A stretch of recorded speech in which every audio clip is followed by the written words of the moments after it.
Y ahora, en este momento, mientras me escuchan, hay algo terrible sucediendo en sus hogares. Hay una batalla espiritual que ustedes ni siquiera están viendo. Hay demonios paseándose por sus cuartos, susurrando mentiras al oído de sus hijos, inyectando veneno en sus matrimonios, robando la paz, sembrando la discordia, preparando la destrucción total de todo lo que ustedes aman. Y esa cruz que está en la pared, esa cruz que podría ser su salvación, está ahí impotente, no porque no tenga poder, sino porque ustedes no le han dado permiso para actuar, porque el poder de la cruz solo se activa con la fe. Y ustedes, hermanos, ustedes que me escuchan ahora mismo, ¿cuándo fue la última vez que miraron esa cruz? ¿Cuándo fue la última vez que se arrodillaron ante ella? ¿Cuándo fue la última vez que le hablaron a Cristo crucificado y le dijeron, Señor, necesito que reines en esta casa, que salves a esta familia, que expulses todo lo que no viene de ti? Yo he visto cosas en mis 50 años de sacerdocio que les helarían la sangre. He visto familias literalmente poseídas por espíritus inmundos mientras la cruz los miraba desde la pared sin poder hacer nada porque nadie la invocaba. He visto matrimonios destruirse en adulterios, en pornografía, en violencia doméstica, mientras Cristo crucificado era testigo mudo de toda esa podredumbre. He visto jóvenes cortarse las venas en baños donde había un crucifijo colgado que nadie les enseñó a mirar con fe. Y cada vez que veo esto, cada vez que llego tarde a salvar un alma, cada vez que tengo que cerrar los ojos de un muerto que se condenó teniendo la salvación a 1 metro de distancia, algo se rompe dentro de mí. Porque yo sé, hermanos, yo sé por experiencia lo que esa cruz puede hacer cuando se la toma en serio. Pero hoy, ahora mismo, ustedes tienen una oportunidad de rescatar su hogar del abismo, una oportunidad de salvar a sus hijos de las garras del enemigo, una oportunidad de resucitar ese matrimonio que ya daban por muerto, una oportunidad de expulsar el miedo, la ansiedad, la depresión, todo ese infierno interior que los está matando en vida. Y esa oportunidad tiene forma de cruz, está colgada en su pared, esperando que ustedes despierten, esperando que ustedes la miren de verdad, esperando que ustedes comprendan lo que yo voy a revelarles en los próximos minutos, que tener una cruz en la pared con fe verdadera es tener el poder del cielo guardando tu hogar, es tener al Rey de Reyes reinando en tu familia, es tener la llave que abre todas las puertas que el infierno ha cerrado en tu vida. ¿Se quedan conmigo? ¿Van a darme estos minutos de su tiempo para que les muestre lo que sus ojos no han visto, lo que sus oídos no han escuchado, lo que su corazón necesita desesperadamente comprender? Porque lo que voy a compartirles no es teoría, no es teología abstracta, no son cuentos piadosos, es la verdad más poderosa que existe, es el secreto que ha sostenido a la iglesia durante 2000 años, es el arma que ha vencido a todos los imperios del mal. Y está en su pared, está esperándolos. Y si ustedes no se van ahora, si se quedan hasta el final, les prometo por todo lo sagrado que hay en el cielo que su vida nunca volverá a ser la misma. Hoy voy a revelarles qué sucede realmente cuando ustedes colocan una cruz en su hogar con fe verdadera, con conciencia de lo que están haciendo, con el corazón abierto a la gracia de Dios.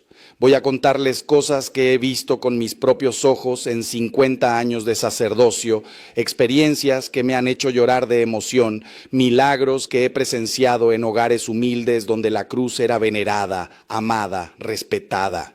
Pero también voy a advertirles sobre los peligros de tener símbolos sagrados sin vida interior, porque eso, hermanos míos, es jugar con fuego. Y el demonio, créanme, conoce muy bien la diferencia entre una cruz que protege y una cruz que es solo decoración. Permítanme empezar diciéndoles algo duro, algo que duele pero que es verdad. Vivimos en una generación que ha perdido el sentido de lo sagrado. Hemos convertido nuestra fe en un sentimentalismo barato, en una religiosidad de ocasión, en un cristianismo de supermercado donde tomamos lo que nos conviene y dejamos el resto. Queremos las bendiciones sin la cruz, el cielo sin el Calvario, la resurrección sin la crucifixión. Y por eso nuestros hogares están vacíos de Dios, aunque estén llenos de imágenes religiosas. Por eso hay cruces en las paredes, pero hay infierno en los corazones. Por eso rezamos el rosario, pero vivimos como paganos. Y Dios, que es misericordioso, pero no tonto, que es paciente, pero no permisivo, nos está llamando a la conversión verdadera. Así que les pido que me acompañen en este recorrido, porque lo que voy a compartirles puede cambiar su hogar, puede salvar su matrimonio, puede rescatar a sus hijos, puede traer la paz que tanto anhelan. Voy a hablarles desde mi experiencia, desde las Escrituras, desde la tradición de la iglesia, desde el corazón de un sacerdote que ha visto demasiado dolor y demasiada gracia como para quedarse callado. La cruz no es un amuleto, hermanos, es el trono de nuestro Rey. Y cuando ese Rey reina en nuestro hogar, todo cambia, absolutamente todo. Hace años me llamaron a bendecir una casa en un barrio humilde de la ciudad. Era una vivienda pequeña, con paredes agrietadas, muebles viejos, pero limpia, muy limpia.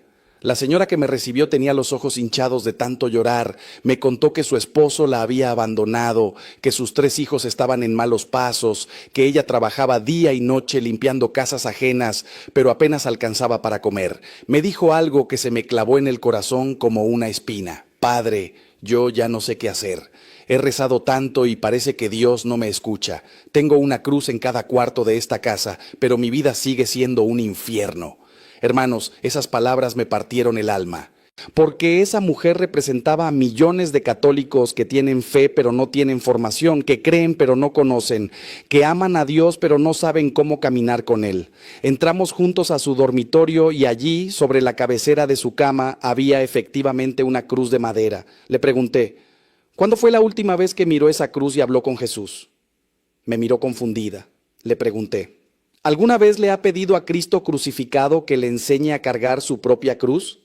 Movió la cabeza negativamente. Le pregunté, ¿ha consagrado esta casa al Sagrado Corazón de Jesús o solo colgó la cruz porque así se hace? Y entonces, hermanos, esa mujer rompió en llanto, porque comprendió lo que tantos de ustedes necesitan comprender hoy. La cruz en la pared sin la cruz en el corazón es un símbolo vacío. Nos arrodillamos juntos frente a esa cruz y le enseñé a rezar de verdad, no con oraciones memorizadas que salen de la boca pero no del corazón. Le enseñé a mirar al crucificado y a decirle, Señor, tú que cargaste la cruz por mí, enséñame a cargar la mía por ti. Tú que sufriste el abandono en el Calvario, acompáñame en mi soledad. Tú que perdonaste a tus verdugos, dame la gracia de perdonar a quien me ha herido.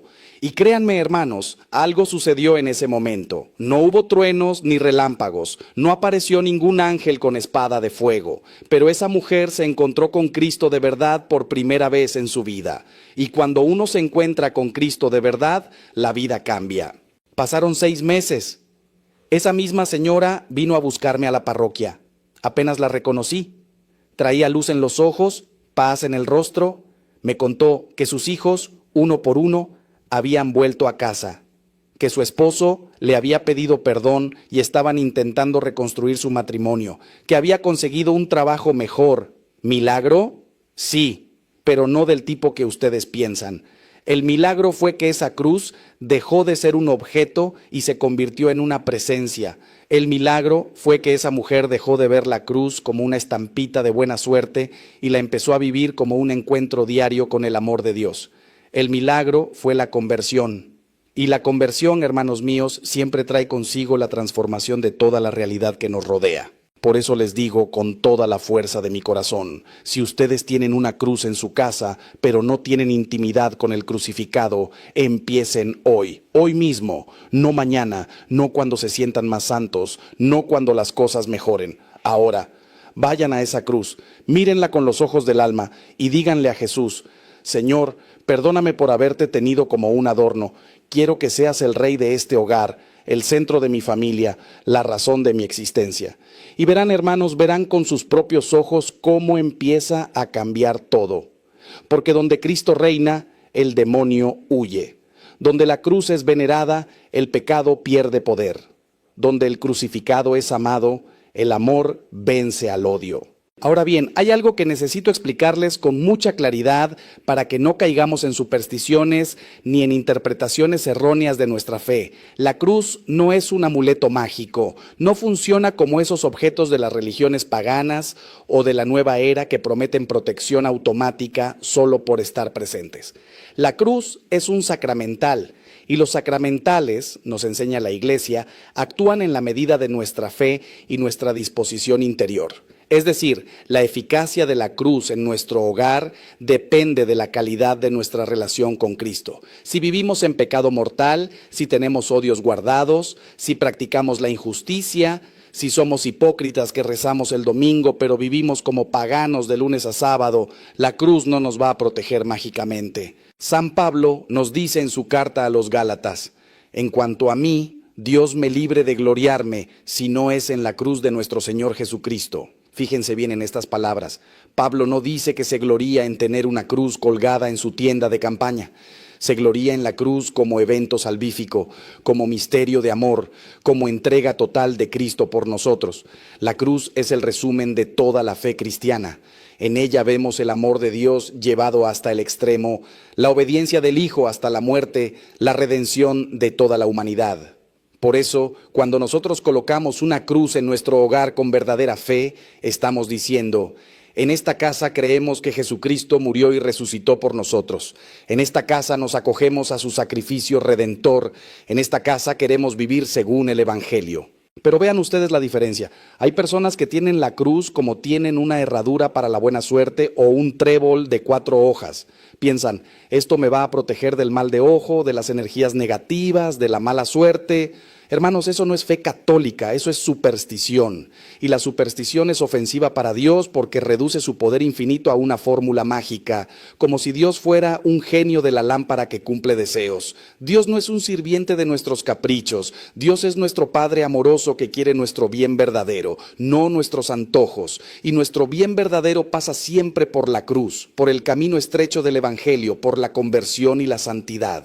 Entonces, ¿qué significa tener una cruz en la pared con verdadera fe? Significa reconocer que sin Cristo no somos nada, que sin su gracia estamos perdidos, que necesitamos su salvación cada día. Significa recordar constantemente que Él nos amó primero, que Él dio su vida por nosotros cuando éramos pecadores, que Él nos llama a seguirle cargando nuestra propia cruz.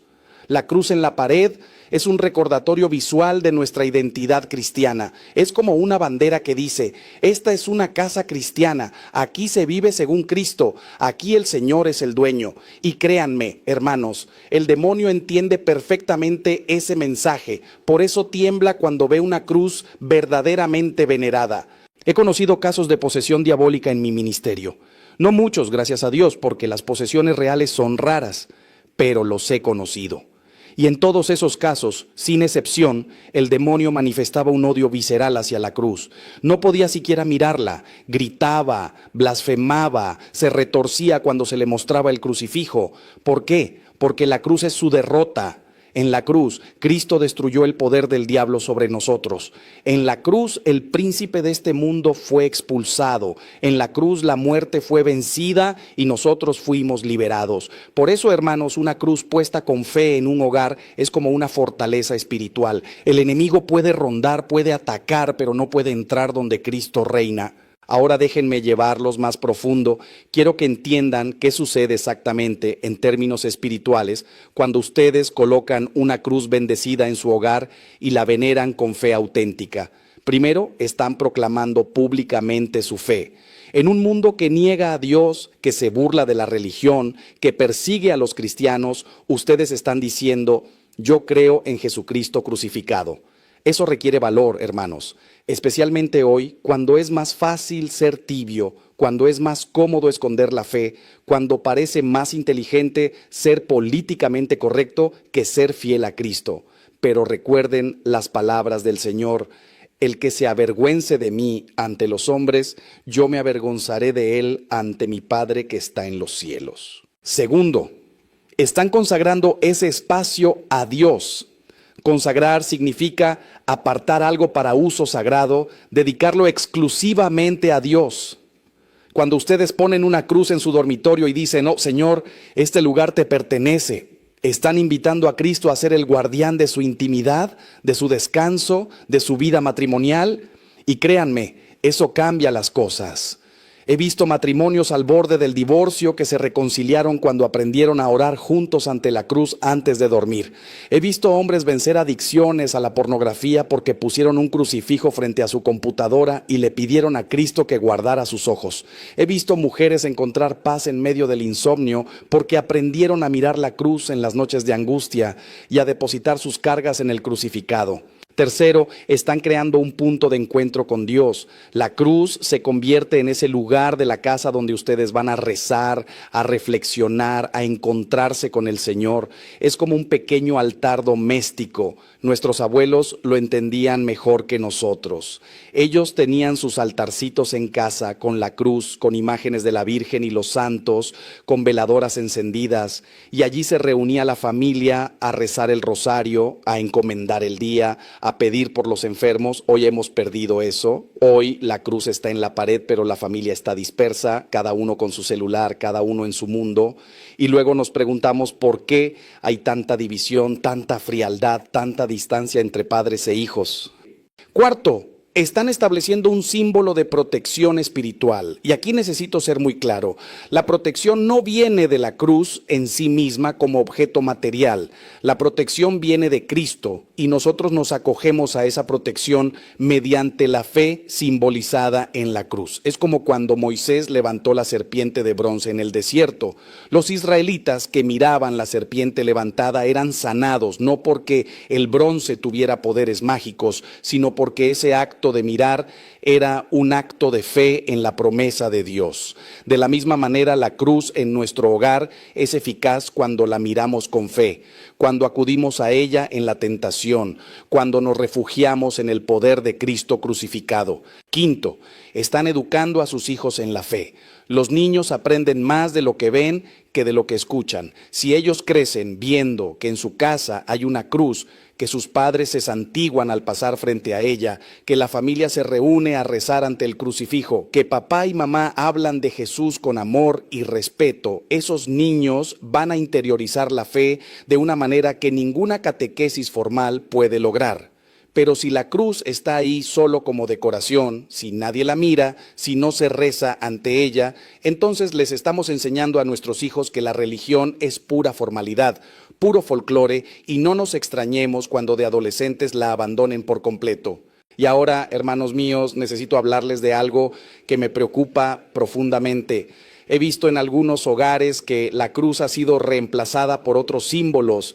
Hay casas donde ya no hay crucifijos, pero sí hay dream catchers, budas, pirámides de cuarzo, mandalas, esas cosas de la nueva era que prometen armonía y energía positiva. Hay católicos que van a misa los domingos, pero tienen altares sincretistas en sus casas, mezclando la fe cristiana con prácticas esotéricas, con supersticiones, con idolatrías disfrazadas de espiritualidad alternativa.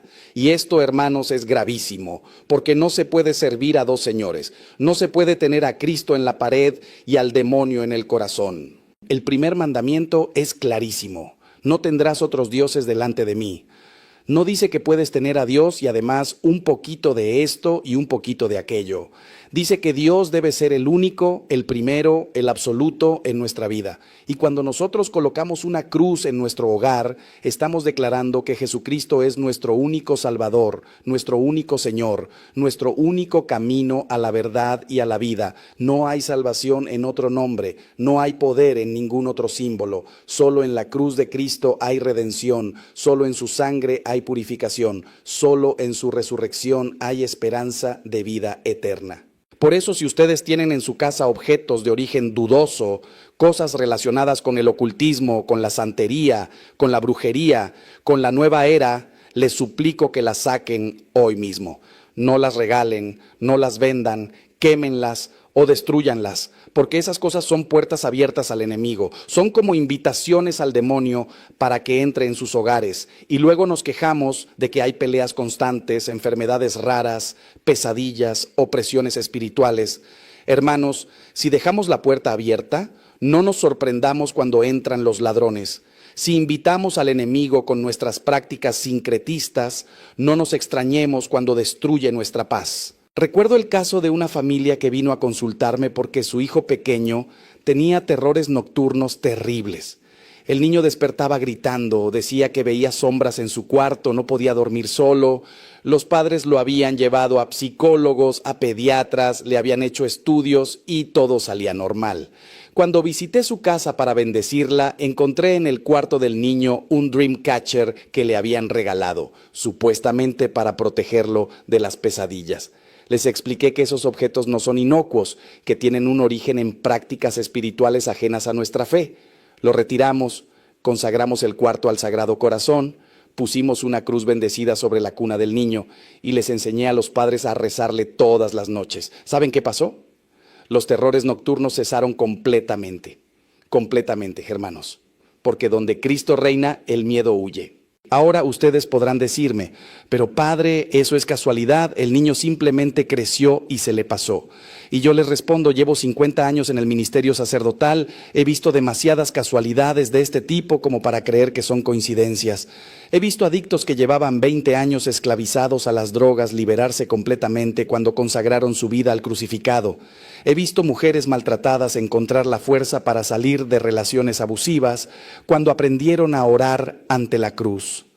He visto hogares al borde del colapso económico experimentar milagros de provisión cuando pusieron su confianza en la divina providencia y no en amuletos o supersticiones. No, hermanos, no son casualidades. Es el poder de Dios actuando en la vida de quienes le abren la puerta con fe genuina. Escúchenme bien, porque esto que voy a decirles ahora es crucial para que ustedes comprendan la dimensión real de lo que estamos hablando. Vivimos en medio de una guerra espiritual. No es una metáfora, no es una exageración piadosa, es una realidad que San Pablo describe en su carta a los Efesios. Nuestra lucha no es contra la carne y la sangre, sino contra los principados, contra las potestades, contra los dominadores de este mundo tenebroso, contra los espíritus del mal que están en las alturas. Esta guerra es real, hermanos. El demonio existe, aunque la cultura moderna lo niegue. El infierno es real, aunque los predicadores tibios no quieran hablar de él. Y cada uno de nosotros está en el campo de batalla, queramos o no. Y en esta guerra espiritual, la cruz es nuestra arma más poderosa. Por eso el demonio odia tanto la cruz. Por eso las sociedades secretas que sirven al maligno profanan cruces y crucifijos. Por eso los satanistas hacen sus rituales invirtiendo la cruz. Porque saben que la cruz es el símbolo de su derrota. Cuando Jesús murió en la cruz, pronunció esas palabras triunfales: todo está cumplido. Y con esas palabras selló la victoria sobre el pecado, la muerte y el demonio. La cruz no es un signo de derrota, hermanos. La cruz es el estandarte de la victoria de Cristo. Y nosotros, al tenerla en nuestros hogares, estamos plantando esa bandera victoriosa en nuestro territorio. Pero para que esta arma sea efectiva, necesitamos aprender a usarla. Y se usa con la oración, con la vida sacramental, con la coherencia entre lo que creemos y lo que vivimos. He visto personas que tienen cruces por todas partes, pero viven en pecado mortal. Adulterios, robos, injusticias, odios, venganzas. Y luego se quejan de que Dios no los escucha, de que no tienen paz, de que sus vidas son un desastre. Pero hermanos, ¿cómo va a protegerlos la cruz si ustedes están del lado del enemigo de la cruz? ¿Cómo va a actuar el poder de Cristo en sus vidas si ustedes le dan la espalda cada día con sus pecados? Sería como pretender que un paraguas nos proteja de la lluvia si nosotros mismos lo tiramos al suelo. La cruz en la pared debe ir acompañada de la cruz en la vida. Y la cruz en la vida significa decir no al pecado, sí a la voluntad de Dios. Significa perdonar cuando nos ofenden, amar cuando nos odian, bendecir cuando nos maldicen. Significa ser fieles en el matrimonio aunque haya tentaciones. Significa ser honestos en los negocios aunque todos sean corruptos. Significa educar a los hijos en la fe aunque la cultura los arrastre hacia el relativismo. Significa ir a misa todos los domingos aunque estemos cansados. Significa confesarnos regularmente aunque nos dé vergüenza. Significa vivir como Cristo vivió, amar como Cristo amó, entregarnos como Cristo se entregó. Y cuando ustedes vivan así, hermanos, cuando la cruz en la pared sea reflejo de la cruz que cargan en sus vidas, entonces verán milagros. Verán cómo el Espíritu Santo transforma sus hogares, cómo la paz de Dios que sobrepasa todo entendimiento llena sus corazones, cómo las tentaciones pierden fuerza, cómo las divisiones se sanan, cómo el amor crece, porque Dios no se deja ganar en generosidad. Cuando nosotros le damos todo, Él nos da infinitamente más. Cuando nosotros tomamos nuestra cruz y lo seguimos, Él nos lleva en brazos en los momentos más difíciles. Cuando nosotros morimos a nosotros mismos, Él nos resucita a una vida nueva, plena, abundante. Ahora quiero detenerme en un aspecto muy concreto que sé que a muchos de ustedes les interesa profundamente. ¿Qué diferencia hay entre una cruz bendecida y una cruz sin bendir? Esta es una pregunta que me hacen con frecuencia y la respuesta es importante. Una cruz sin bendecir sigue siendo un símbolo sagrado por lo que representa, por supuesto, pero una cruz bendecida por un sacerdote tiene una dimensión sacramental adicional. La bendición es un acto litúrgico de la Iglesia mediante el cual se invoca la protección de Dios sobre ese objeto y sobre quienes lo veneran. Es una oración oficial de la Iglesia, hecha en nombre de Cristo, que confiere una gracia especial. Cuando un sacerdote bendice una cruz, utiliza fórmulas aprobadas por la Iglesia que piden a Dios que ese objeto sea instrumento de su gracia. Se pide que quienes miren esa cruz con fe reciban fortaleza en las tentaciones, consuelo en las tribulaciones, protección contra los enemigos espirituales. No es magia, repito, no es magia, es la Iglesia ejerciendo el poder que Cristo le dio de bendecir y santificar. Y esas bendiciones son eficaces, hermanos, no porque el sacerdote tenga poderes especiales en sí mismo, sino porque actúa en nombre de Cristo y de su Iglesia. Es Cristo mismo quien bendice a través del ministerio sacerdotal. Por eso yo siempre recomiendo que las cruces que tengan en sus hogares sean bendecidas. Si tienen cruces que nunca han sido bendecidas, tráiganlas a la parroquia, pidan al sacerdote que las bendiga. Es un acto sencillo, rápido, pero significativo. Y cuando esa cruz vuelva a su hogar, colóquenla con reverencia, con fe, con amor. No la pongan en cualquier parte, como si fuera un cuadro más. Busquen un lugar digno, visible, donde la familia pueda reunirse a rezar ante ella. El dormitorio principal es un lugar excelente, porque es el corazón del hogar matrimonial. La sala también, porque es donde se reúne la familia. La entrada de la casa, para que bendiga a todos los que entran y salen. Y cuando la coloquen, hagan una pequeña ceremonia familiar. Reúnan a todos, explíquenles a los niños qué significa esa cruz, recen juntos, consagren el hogar al Sagrado Corazón de Jesús. Pueden usar esta oración que yo mismo he compuesto y que he enseñado a cientos de familias. Señor Jesucristo, Rey del universo, te entronizamos hoy en nuestro hogar como dueño y Señor de esta familia. Queremos que tú reines en nuestros corazones, que tu amor sea el centro de nuestras vidas, que tu cruz sea nuestro refugio en las tormentas. Protege esta casa de todo mal, bendice a cada miembro de esta familia y haznos testigos de tu amor en el mundo. Amén. Sencillo, directo, pero poderoso cuando se reza con fe. Y después de esa consagración inicial, mantengan viva la devoción a la cruz. No dejen que se convierta en un objeto más del mobiliario. Cada mañana, al levantarse, santíguense ante la cruz y pidan la bendición de Dios para el día. Cada noche, antes de dormir, agradezcan ante la cruz las gracias recibidas y encomienden sus preocupaciones al Señor. Cuando hay problemas en la familia, reúnanse ante la cruz a orar juntos. Cuando hay motivos de alegría, vayan ante la cruz a dar gracias. Cuando los hijos se van de viaje, bendíganlos ante la cruz. Cuando alguien está enfermo, recen ante la cruz por su sanación. Que la cruz sea verdaderamente el corazón espiritual de su hogar. Y aquí quiero hacer un paréntesis para hablarles específicamente a los matrimonios. Hermanos esposos, hermanas esposas, escúchenme con atención. Si quieren salvar su matrimonio, si quieren que el amor que un día se prometieron no se marchite, si quieren vencer las crisis que toda pareja enfrenta, pongan una cruz sobre su lecho matrimonial y aprendan a rezar juntos ante ella. No hay terapia de pareja más efectiva que orar juntos. No hay consejero matrimonial más sabio que Cristo crucificado. Cuando ustedes dos se arrodillan ante la cruz y le piden al Señor que los ayude, que sane sus heridas, que renueve su amor, están permitiendo que Dios entre en lo más íntimo de su relación. Y donde Dios entra, el amor renace. He salvado matrimonios que todos daban por perdidos simplemente enseñándoles a rezar juntos ante la cruz. parejas que no se hablaban, que dormían en cuartos separados, que ya tenían abogados preparando el divorcio. Les dije, antes de firmar esos papeles, háganme un favor.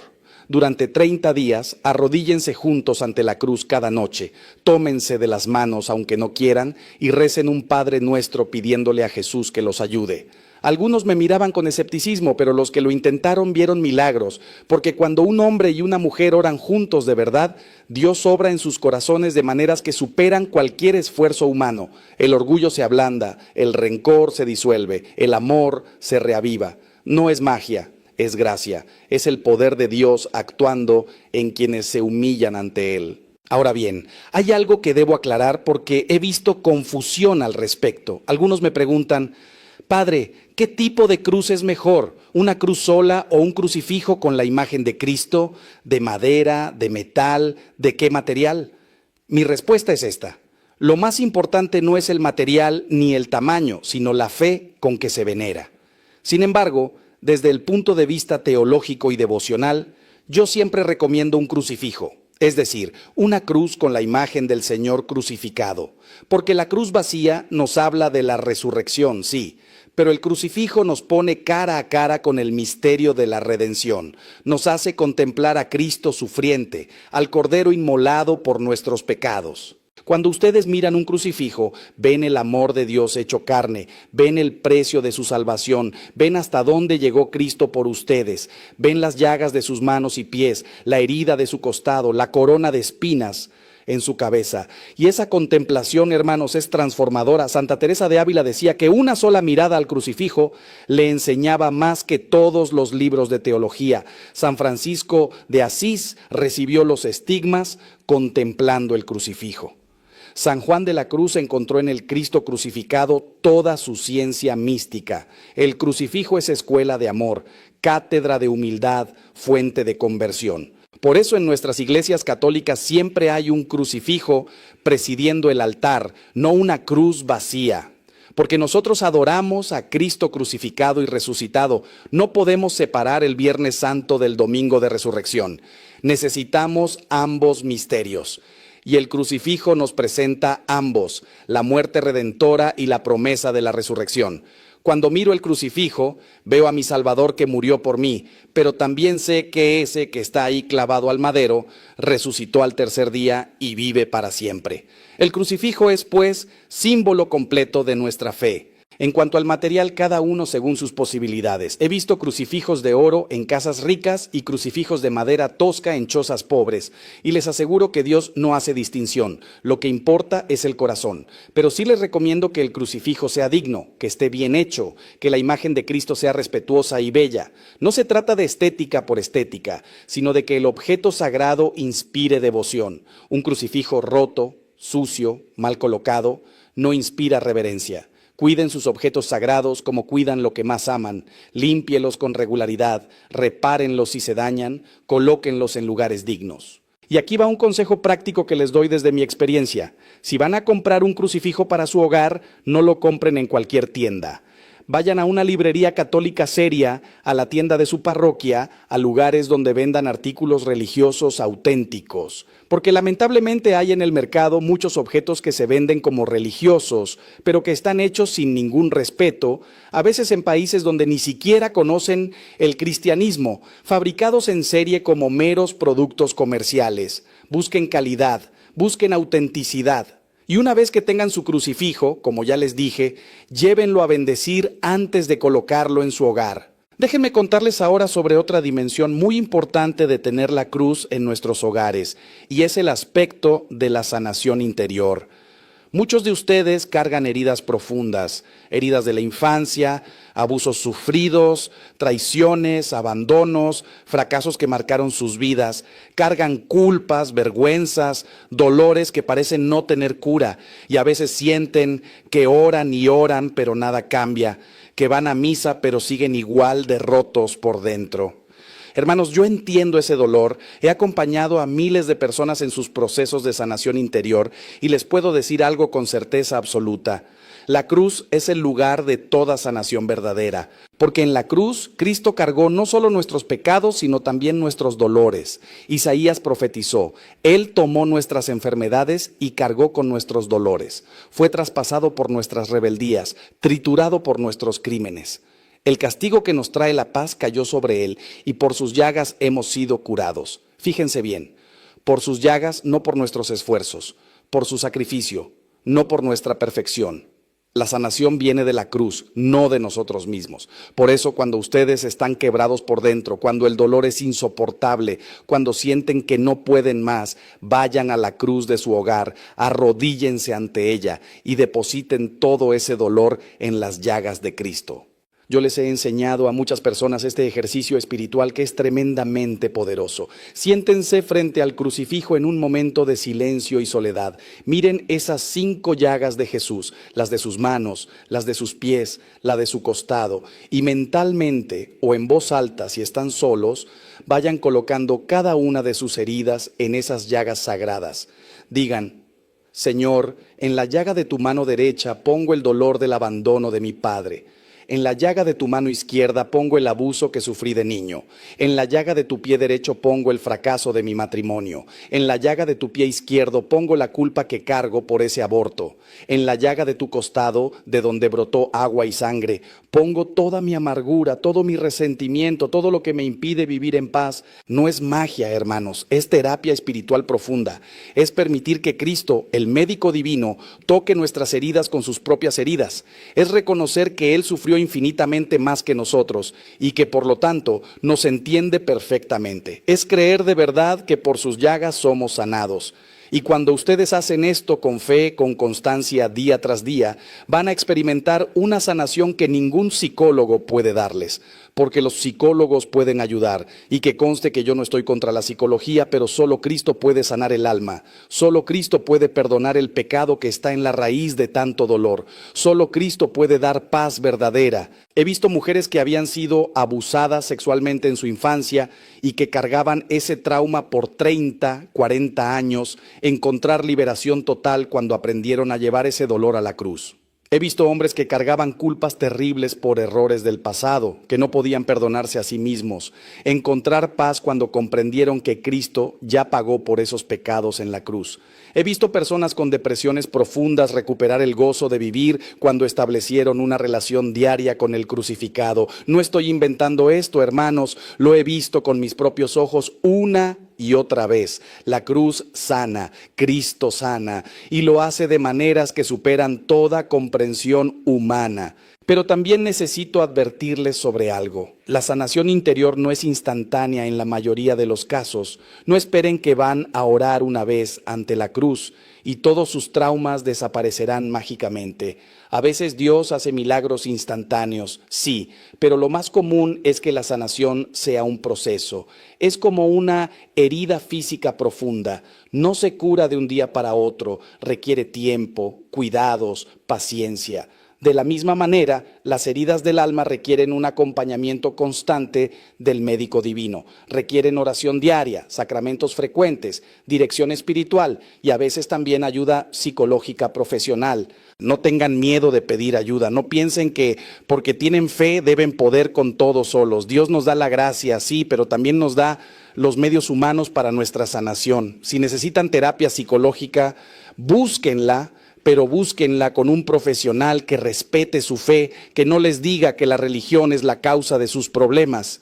Si necesitan dirección espiritual, busquen un sacerdote sabio y experimentado que los acompañe en ese camino. Si necesitan el sacramento de la confesión para sanar culpas, no lo posterguen. Vayan, confiésense, reciban el perdón de Dios y siempre, siempre mantengan esa conversación diaria con Cristo crucificado ante la cruz de su hogar. Ahora quiero hablarles de algo que tal vez sorprenda a Macón a algunos de ustedes, pero que es profundamente cierto y está atestiguado por la experiencia de la Iglesia a lo largo de los siglos. La cruz tiene poder sobre los demonios. Ya les mencioné antes que en los casos de posesión diabólica, el demonio no soporta la cruz. Pero esto no se limita a las posesiones, que son casos extremos y raros.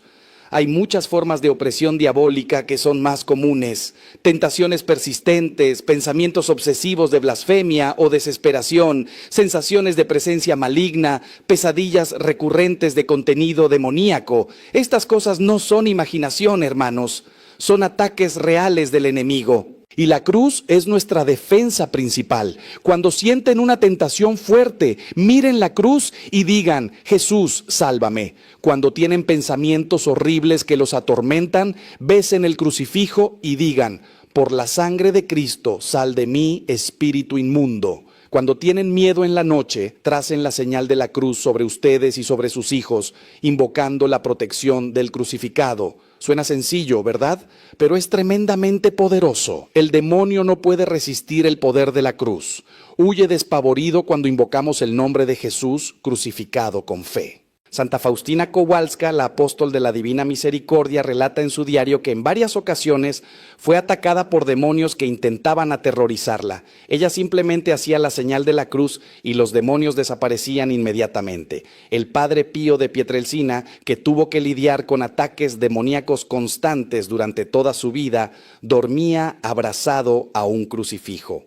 San Juan María Vianney, el santo cura de Ars, era atormentado físicamente por el demonio casi todas las noches, pero lo vencía con la oración y la señal de la cruz. Estos santos no eran superhombres, hermanos, eran personas como ustedes y como yo, pero habían aprendido a usar las armas espirituales que Dios nos ha dado. Y la principal de esas armas es la cruz. Por eso les insisto tanto en que tengan la cruz en sus hogares, pero sobre todo que la vivan, que la usen, que acudan a ella. No la tengan ahí solo para que se vea bonita, úsenla. Cuando el marido llega del trabajo estresado y de mal humor, antes de desquitarse con la familia, que vaya un momento ante la cruz y le pida a Cristo paciencia y caridad. Cuando la esposa está agobiada por las responsabilidades y siente que va a explotar, que se detenga ante la cruz y respire la paz de Cristo. Cuando los hijos tienen miedo o están tentados a hacer algo malo, que miren la cruz y pidan ayuda al Señor. Así, poco a poco, la cruz se convierte en el ancla de la familia, en el refugio seguro, en la fuente de fortaleza. Y ahora permítanme hablar de algo muy específico que he comprobado en mi ministerio de exorcismo y liberación. Cuando un hogar está consagrado al Sagrado Corazón de Jesús y tiene una cruz bendecida prominentemente colocada, los demonios tienen muchísima dificultad para operar ahí. No estoy diciendo que sea imposible, porque mientras tengamos libre albedrío, podemos abrir puertas al mal con nuestros pecados. Pero sí estoy diciendo que la protección es real y tangible. He entrado a casas donde se respiraba un ambiente pesado, opresivo, donde claramente había presencia maligna, y al consagrar la casa y colocar cruces bendecidas en los lugares estratégicos, toda esa opresión se disipaba. El problema es que muchas personas no saben cómo consagrar su hogar adecuadamente. Piensan que con rociar un poco de agua bendita ya está. No, hermanos. La consagración del hogar es algo serio que debe hacerse con preparación. Idealmente se hace con un sacerdote presente, pero si eso no es posible, ustedes mismos pueden hacerlo. Primero, asegúrense de que no haya en la casa objetos de origen ocultista o dudoso. Luego, limpien la casa físicamente, porque lo exterior refleja lo interior. Después, con toda la familia reunida, recen juntos pidiendo perdón por todos los pecados cometidos en esa casa. Luego, con agua bendita, vayan por cada cuarto trazando la señal de la cruz y diciendo: que esta casa sea bendecida en el nombre del Padre, del Hijo y del Espíritu Santo. Que todo espíritu maligno sea expulsado por el poder de la cruz de Cristo. Después de recorrer toda la casa, reúnanse ante la cruz principal y hagan la consagración formal al Sagrado Corazón. Pueden usar la oración oficial que la Iglesia ha aprobado para la entronización del Sagrado Corazón en los hogares. Si no la conocen, búsquenla, imprímanla y ténganla siempre a mano. Esa consagración debe renovarse todos los años, idealmente en la fiesta del Sagrado Corazón de Jesús. Y créanme, hermanos, cuando ustedes hagan esto con fe, con seriedad, con devoción, van a notar un cambio en el ambiente espiritual de su hogar. Habrá más paz, más armonía, más presencia de Dios. Aquí quiero hacer una pausa y preguntarles algo directamente.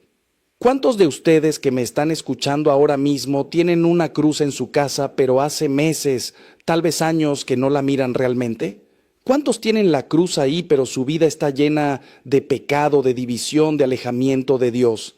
Hermanos, si ese es su caso, hoy es el día de la conversión. Hoy es el día de volver a casa, de reconciliarse con el Padre, de abrazar de nuevo la cruz, que un día prometieron cargar cuando se bautizaron. No dejen para mañana lo que puede cambiar su vida hoy, porque el demonio siempre nos dice, mañana, mañana, cuando estés mejor preparado, cuando seas más santo, y ese mañana nunca llega. Levántense ahora mismo, vayan a la cruz de su hogar y háganle una promesa a Cristo. Díganle, Señor, perdóname por haberte tenido como un adorno. Desde hoy esta cruz va a ser el centro de mi hogar y de mi vida. Voy a rezar ante ti cada día. Voy a enseñar a mis hijos a amarte. Voy a vivir de acuerdo al Evangelio. Voy a tomar mi cruz y seguirte. Y cuando hagan esa promesa, hermanos, cúmplanla.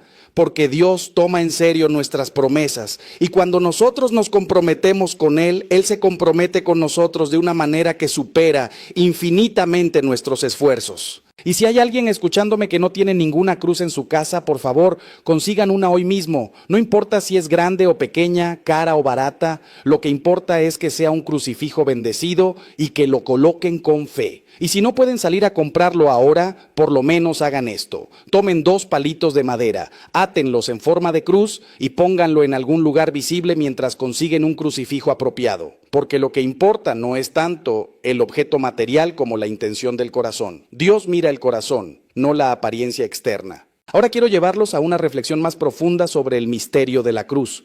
Porque la cruz de Cristo no es simplemente un instrumento de tortura que se convirtió en símbolo religioso. La cruz es el árbol de la vida. Desde el principio de la creación, Dios colocó en el jardín del Edén 2 árboles simbólicos, el árbol de la vida y el árbol del conocimiento del bien y del mal. Adán y Eva pecaron comiendo del árbol prohibido, y así entró la muerte en el mundo. Pero Dios, en su infinita sabiduría, preparó desde toda la eternidad otro árbol que sería la solución, el árbol de la cruz, donde el nuevo Adán, Cristo, revertiría la desobediencia del primer Adán con su obediencia hasta la muerte.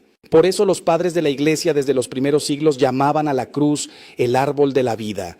En ese madero maldito, que era instrumento de muerte vergonzosa, Cristo convirtió la maldición en bendición, la muerte en vida, la derrota en victoria. Y ahora cada vez que nosotros veneramos la cruz, estamos accediendo a ese árbol de la vida. Estamos bebiendo de la fuente que brotó del costado abierto de Cristo. Estamos comiendo del fruto de la redención. La cruz, hermanos, es el árbol que da el fruto de la vida eterna. Por eso, cuando ustedes tienen una cruz en su hogar y la veneran con fe, están plantando en medio de su casa el árbol de la vida. Están diciendo, en esta casa queremos vida, no muerte. En esta casa queremos bendición, no maldición. En esta casa queremos obedecer a Dios, no al diablo. Y ese árbol dará frutos en su tiempo, dará frutos de conversión, de santidad, de paz, de amor. Pero como todo árbol necesita cuidados, necesita el agua de la oración, el abono de los sacramentos, la luz del sol de la gracia divina. No lo descuiden, no dejen que se seque por falta de atención. Y aquí quiero recordarles algo hermoso que dice la liturgia de la iglesia el Viernes Santo, cuando veneramos la cruz. El sacerdote canta o proclama 3 veces, mirad el árbol de la cruz donde estuvo clavada la salvación del mundo. Y toda la asamblea responde, venid a adorarlo.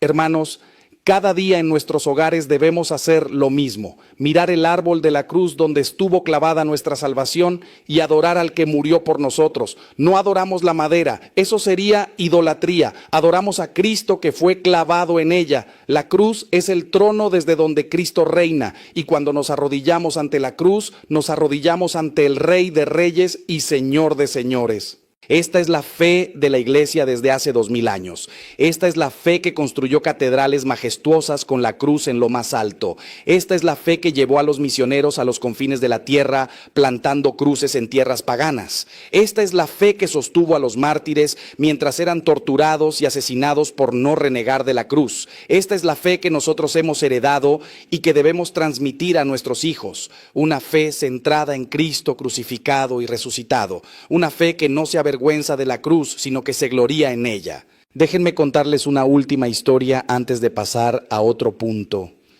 Conocí hace años a un matrimonio joven que estaba pasando por una crisis terrible. Él había perdido su trabajo, ella estaba embarazada del tercer hijo, no tenían dinero para pagar la renta y encima el niño mayor había sido diagnosticado con una enfermedad grave. Vinieron a pedirme ayuda, desesperados. Yo hice lo que pude materialmente. Conseguí algunas donaciones para ayudarlos con los gastos médicos, hablé con el dueño de la casa para que les diera más tiempo, pero sobre todo les di algo más importante, les enseñé a consagrar su hogar y su familia al crucificado. Les regalé un crucifijo hermoso de madera, lo bendije y fui personalmente a su casa a ayudarles con la consagración.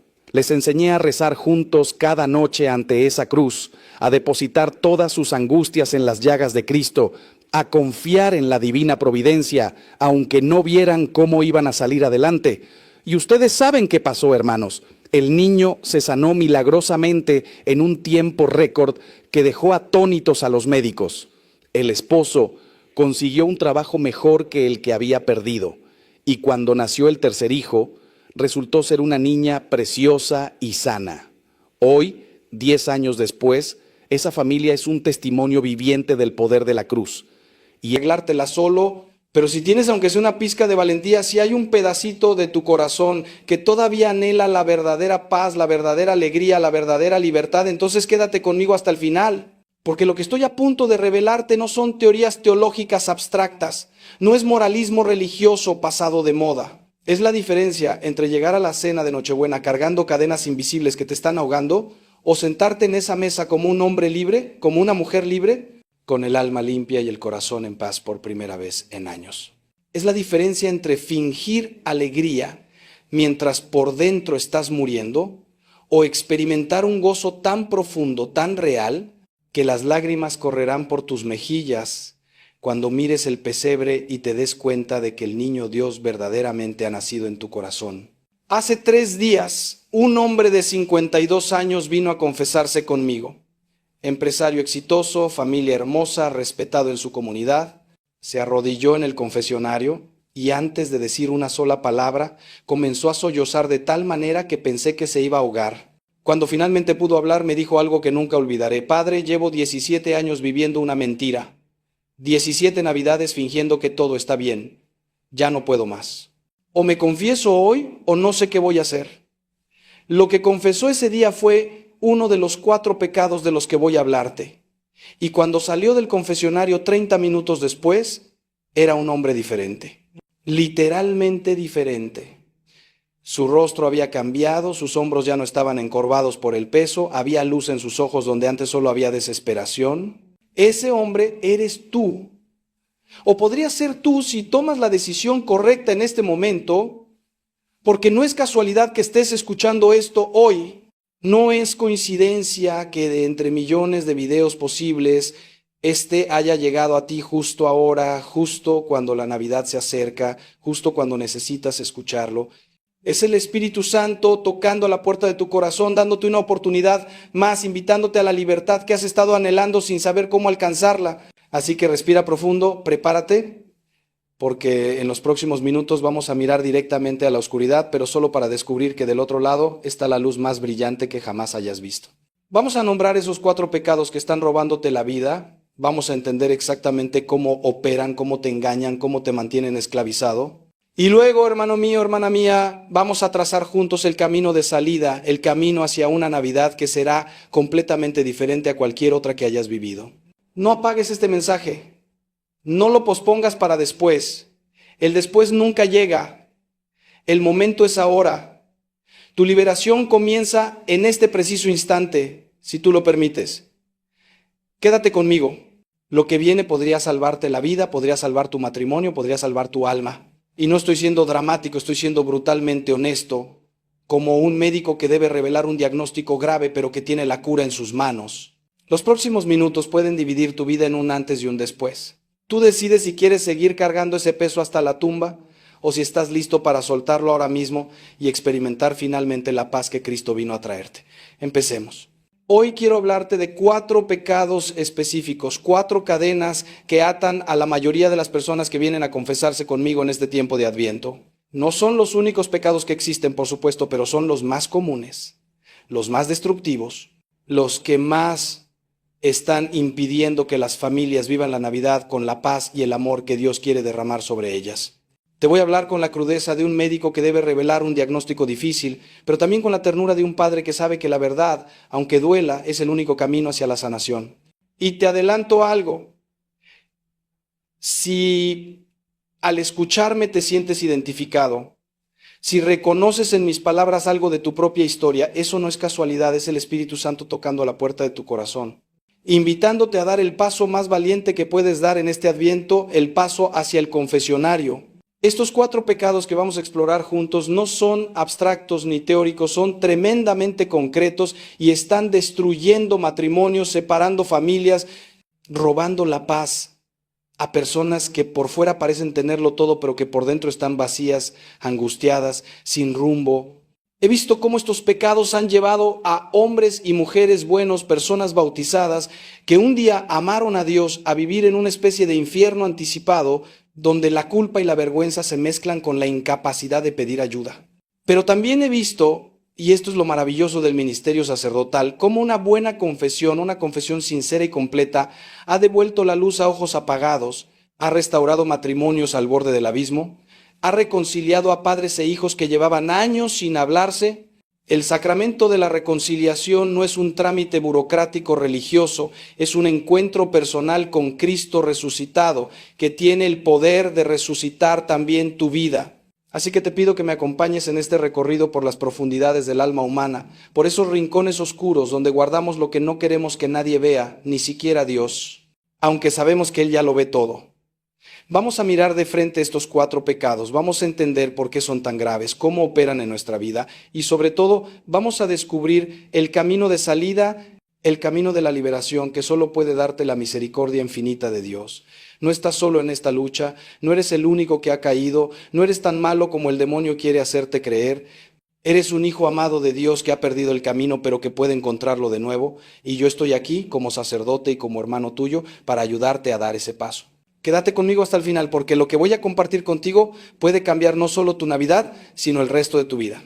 El primer pecado del que quiero hablarte es uno que está carcomiendo los cimientos de nuestra sociedad, destruyendo familias y robándole a millones de personas la capacidad de amar de verdad. La pornografía y los pecados contra la pureza. Sé que este tema incomoda, sé que muchos preferirían que no se hablara de esto desde el púlpito, pero yo no puedo callar cuando veo cómo este veneno está matando espiritualmente a hombres, mujeres, jóvenes y hasta niños. La pornografía no es un pecadillo sin importancia, no es algo que puedas manejar por tu cuenta, no es simplemente una debilidad de la carne que Dios entiende y perdona automáticamente sin que tú hagas nada. Es una adicción devastadora que distorsiona tu capacidad de relacionarte, que convierte a las personas en objetos, que destruye tu matrimonio aunque tu cónyuge no lo sepa todavía, que te roba la paz, la alegría y la capacidad de experimentar el amor auténtico.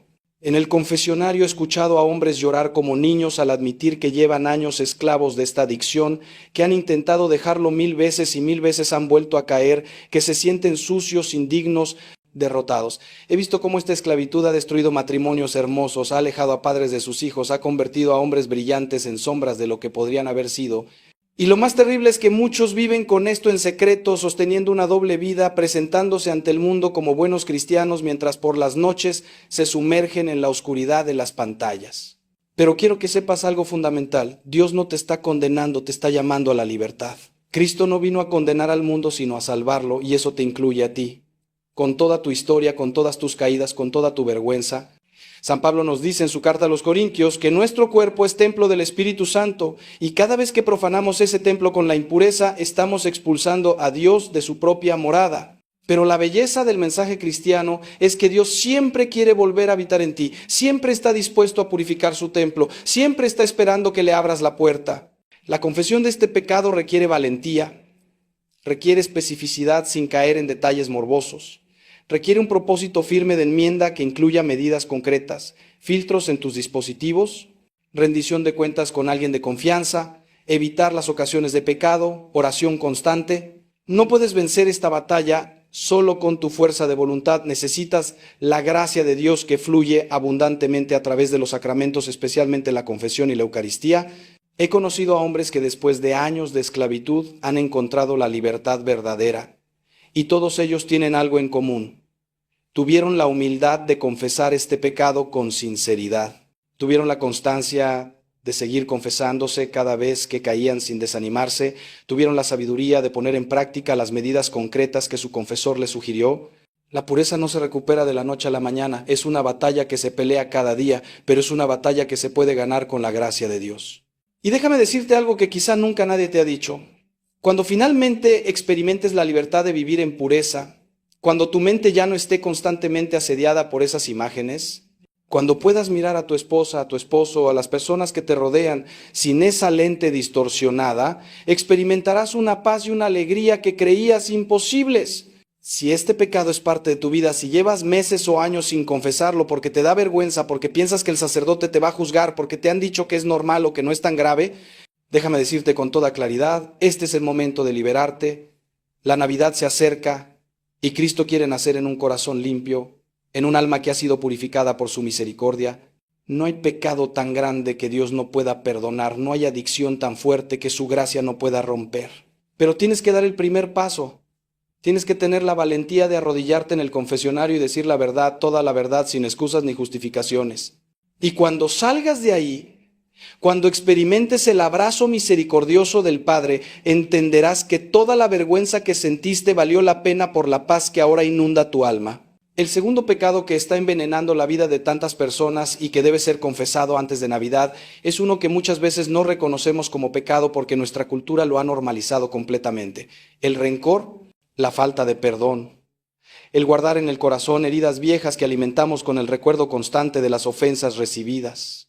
¿Cuántas familias llegarán a la cena de Nochebuena con sonrisas forzadas, sentándose en la misma mesa con personas a las que internamente odian, con las que no se hablan desde hace años, con las que mantienen una guerra fría que envenena cada encuentro? Este pecado es especialmente perverso porque nos convencemos a nosotros mismos de que estamos en nuestro derecho, de que el otro es quien debe pedir perdón primero, de que nosotros somos las víctimas y por tanto no tenemos nada que confesar. Pero déjame decirte algo que he aprendido después de décadas de escuchar confesiones y acompañar familias destruidas por el rencor. El resentimiento es un veneno que tomas tú esperando que mate al otro. Cuando guardas falta de perdón en tu corazón, cuando cultivas el resentimiento, cuando te regodeas en el recuerdo de las ofensas, el único que sufre eres tú. La persona que te hirió quizá ni siquiera piensa en ti, quizá está viviendo su vida tranquilamente. Mientras tú te consumes por dentro, mientras tu alegría se va apagando, mientras tu capacidad de amar se va atrofiando. He visto a personas que han dejado pasar décadas sin hablarle a un hermano, a un padre, a un hijo, personas que se han perdido bodas, bautizos, entierros, momentos irrecuperables de la vida familiar, todo por un orgullo que les impedía dar el primer paso hacia la reconciliación. Cristo fue absolutamente claro en este punto. Si no perdonas a los demás, tampoco tu Padre Celestial te perdonará a ti. No hay excepción a este mandamiento, no hay nota al pie que diga que si la ofensa fue muy grande estás exento de perdonar. Y ojo, perdonar no significa necesariamente que debas mantener la misma relación que tenías antes con quien te hirió, especialmente si esa persona sigue siendo tóxica o abusiva.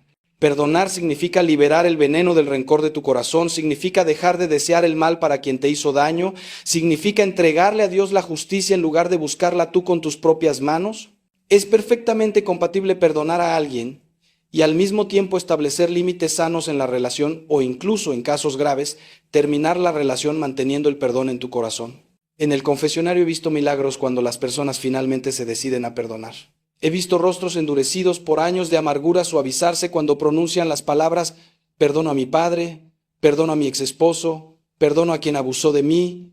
No es magia, no es psicología barata, es la gracia de Dios operando en un corazón que finalmente se abre a su acción sanadora. Y te aseguro que después de confesar este pecado y hacer el propósito firme de perdonar, aunque todavía sientas el dolor de la herida, experimentarás una liberación interior que te permitirá respirar de nuevo, que te devolverá la capacidad de alegrarte, de vivir el presente sin estar constantemente anclado en el pasado doloroso. Si en este momento hay alguien en tu vida a quien no has perdonado, si hay un rencor guardado en tu corazón como un tesoro oscuro que sacas de vez en cuando para alimentar tu sentimiento de víctima, si hay una relación rota que podría restaurarse si tú dieras el primer paso, entonces este Adviento es tu oportunidad. No llegues a la Navidad cargando ese peso, no recibas al niño Dios en tu corazón mientras mantienes cerrada la puerta del perdón a tu hermano. Confiesa este pecado, pídele a Dios la gracia de perdonar incluso cuando no sientas ganas de hacerlo, y luego actúa, da el paso concreto, haz la llamada, escribe el mensaje, pide la conversación. Quizá la otra persona no responda como tú esperas, quizá rechace tu gesto, pero eso ya no es tu responsabilidad. Tú habrás cumplido con lo que Dios te pide y esa obediencia te traerá una paz que sobrepasa todo entendimiento. Ahora bien, hermanos, hemos hablado de dos pecados que están destruyendo vidas y sé que algunos de ustedes ya están sintiendo el peso de la convicción del Espíritu Santo en sus corazones. Pero quiero que me sigas escuchando, porque lo que viene es igualmente importante, igualmente liberador. Hay dos pecados más de los que debemos hablar, dos esclavitudes más que Cristo quiere romper en tu vida antes de que celebres su nacimiento. Y te adelanto algo, uno de estos pecados es tan sutil, tan socialmente aceptado, que probablemente nunca has considerado confesarlo, pero está minando tu vida espiritual de una manera devastadora. El tercer pecado que quiero abordar contigo es uno que afecta a casi todas las personas que conozco en alguna medida, pero que en muchos casos ha llegado a niveles verdaderamente esclavizantes y destructivos: la avaricia, el apego desordenado al dinero y a las cosas materiales, la ansiedad constante por acumular más, por tener más, por aparentar más. Vivimos en una sociedad que nos ha vendido la mentira de que la felicidad se encuentra en el consumo, de que tu valor como persona se mide por lo que tienes, por el coche que conduces, por la casa en la que vives, por la marca de ropa que llevas. Y sin darnos cuenta, muchos de nosotros hemos hecho del dinero y de las posesiones materiales nuestro verdadero Dios, aunque el domingo vayamos a misa y recitemos el credo. Cristo fue tajante cuando dijo que no puedes servir a Dios y al dinero, que donde esté tu tesoro, ahí estará tu corazón. Y déjame preguntarte con toda honestidad, ¿dónde está tu tesoro? ¿En qué piensas cuando te levantas por la mañana y cuando te acuestas por la noche? ¿Qué es lo que realmente mueve tus decisiones importantes en la vida? ¿Tus inversiones financieras o tu inversión en el reino de los cielos? ¿El crecimiento de tu cuenta bancaria o el crecimiento de tu vida espiritual? He conocido a personas que sacrifican a su familia en el altar del éxito profesional, que no tienen tiempo para orar, pero tienen tiempo para revisar obsesivamente sus carteras de inversión, que se angustian terriblemente por una pérdida económica, pero que no derraman una lágrima por el estado de su alma o por la salvación de sus hijos. La avaricia no es solamente el pecado de los multimillonarios codiciosos que vemos en las películas. La avaricia es también la ansiedad del padre de familia que trabaja 70 horas a la semana para darle a sus hijos cosas que ellos no necesitan, mientras les niega lo único que realmente necesitan: su presencia, su tiempo, su amor. Es la angustia de la madre que se endeuda para mantener un nivel de vida que no puede sostener solo porque no soporta la idea de que sus vecinos piensen que les va mal económicamente. Es la mezquindad del que tiene más que suficiente pero que nunca da limosna, que nunca ayuda a quien lo necesita, que cierra su corazón ante el sufrimiento ajeno porque está completamente absorbido en sus propias preocupaciones materiales.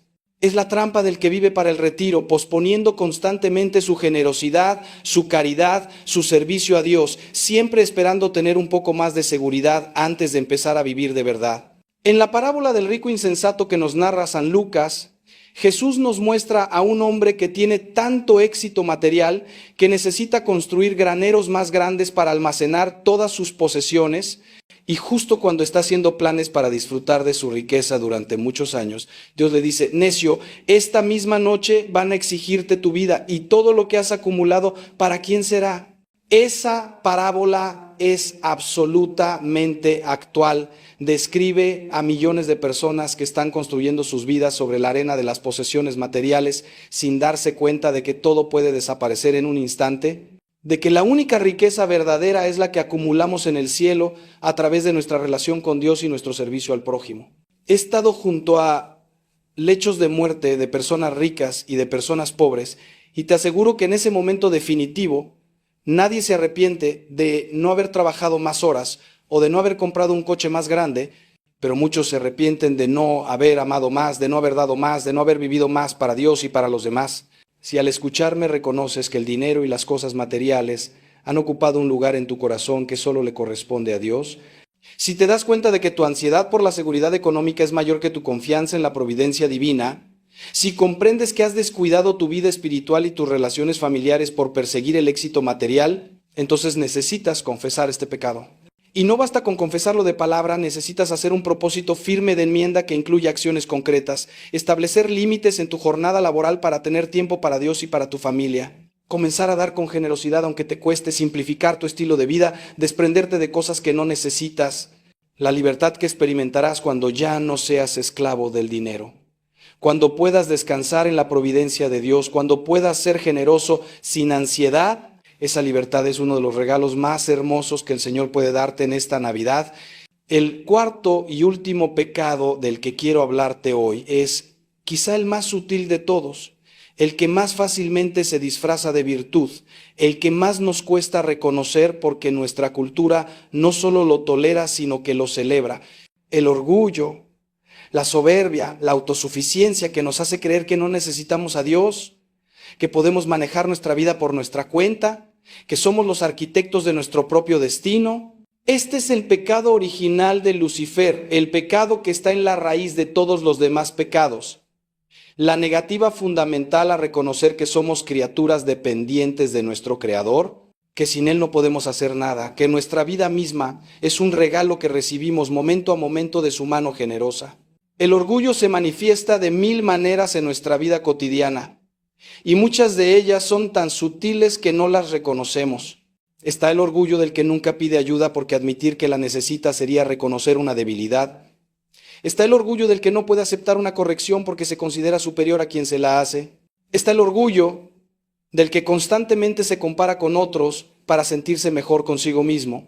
Está el orgullo del que nunca pide perdón porque hacerlo sería reconocer que se equivocó. Está el orgullo espiritual, quizá el más peligroso de todos, del que se considera más santo que los demás.